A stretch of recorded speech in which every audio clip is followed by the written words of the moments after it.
நம்ம வீட்டுக்கு வந்துட்டு எலக்ட்ரிக்கல் பைப் போடும்போது இந்த மாதிரி கட் பண்ணி போடுவோம். கட் பண்ணி போடும்போது டிவி பாக்ஸ்லாம் மூடாமல் விட்டிங்கன்னா வச்சிங்களேன், என்ன ஆகும்னா வந்துட்டு உள்ளே கலவெல்லாம் பூசு வேலை நடக்கும்போது கலவை உள்ளே போட்டு ஒரு மாதிரி நல்லாவே இருக்காது. ஸோ நம்ம எம்சிபி ஃபிக்ஸ் பண்ணும்போது கூட அந்தளவுக்கு உட்காராது.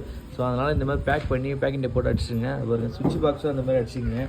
சுவிட்ச் பாக்ஸை அடிக்கிறதால ஒரு நல்ல பெனிஃபிட். ஏன்னா வந்துங்களா எல்லா கலவையும் உள்ளே தான் இருக்கும். க்ளீன் பண்ணும்போது வராது, ப்ளஸ் நல்லாவும் இருக்காது. ஸோ இந்த மாதிரி டேப் போட்டு அடிச்சிங்க. எல்லா பாக்ஸும் இந்த மாதிரி தான் அடிச்சிருப்பாங்க. இங்கே பாருங்கள், இந்த மாதிரி பேக்கிங் டைப் போகிறதால உள்ளே ஒரு ஃபினிஷிங் நல்லாயிருக்கும், புதுசாக இருக்கும். பூசோல முடிஞ்ச உடனே இப்போ இறந்து பார்த்தா இந்த ஸ்க்ரூவில் போடும்போது நல்லா ஃப்ரீயாகவும் உள்ளே போகும்.